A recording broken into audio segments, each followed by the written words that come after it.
Okay, so welcome to the next video. This is my wife that I've already told you about, who's going to be helping us out through a number of these videos. Right now we're going to continue on. She's laughing at me. I'm going to keep going. She's going to help out with teaching the breath if she can stop laughing long enough.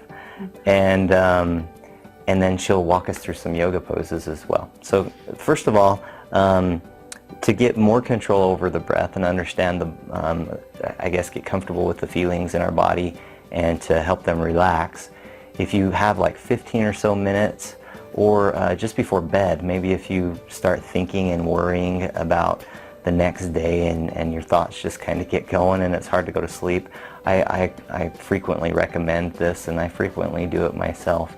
It's also a really good way of practicing a lot of the things that we've already talked about so far, because you can, you're in a safe place, you're not in an office or something where everybody's watching you. But the more that you practice what we're going to go over right here, the more that you'll be able to implement it when it actually matters.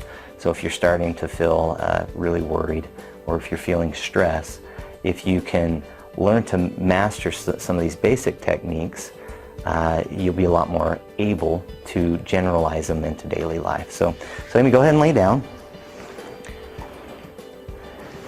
And so earlier we were talking about what it was like when folks breathe through their chest as opposed to their stomach. So go ahead and just put your hands on one hand on your chest and just show them what it looks like to breathe through your chest.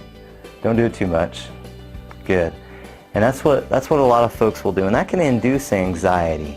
And a lot of times, again, we'll kind of a review, they'll breathe in through their chest, and then they'll stop and hold it. And we don't even really realize that we're doing it. So go ahead and start breathing. What we want to do is we want to first see if that's how you breathe. So go ahead and lay down and put your hand on your chest. And just breathe normally. If you're just noticing that your hand on your chest is rising, then you're a chest breather, and we don't want that. Go ahead and put your other hand near your belly button. And what we want to do is we want to get it so that when you're breathing, that hand is raising.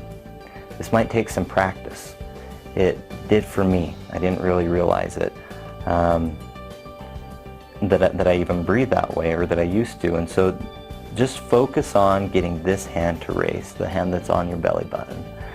Once you have that, then incorporate some of the other things that we've been talking about. You can incorporate following the breath through your nose, into the back of your mouth, and down into your body. You can incorporate the time, the pace of your breath, somewhere around 3 or 4 seconds. You can incorporate some progressive relaxation. Now, one that I really like a lot, especially if you feel when you start getting worried or stressed or anxious, you start feeling upset to your stomach and you're getting tense in your back, is Amy, what I'd like you to do is flex your stomach. So I'll explain it and then she'll do it. So I'm going to have her flex her stomach when her stomach is flat, as hard as she can. And don't hurt yourself. But she's going to flex it hard, and then she's going to breathe in still through her stomach and try and raise her stomach. And then she's going to let go after she's held it for a second. So go ahead and try that. So flex, breathe in through the stomach, let go. You feel the release on your lower back, and so that's really good to help release the lower back. And if you can practice that and get that down here, you can do that anywhere. If you're walking in the office, through the office, if you're throwing hay, whatever it is that you do, you can do that and other people won't even notice. I mean, I can do it right here. Flex. It's a really easy way to kind of counter some of those anxious or worrisome feelings. Okay. That's all I've got for this segment, and we'll move on to our next video.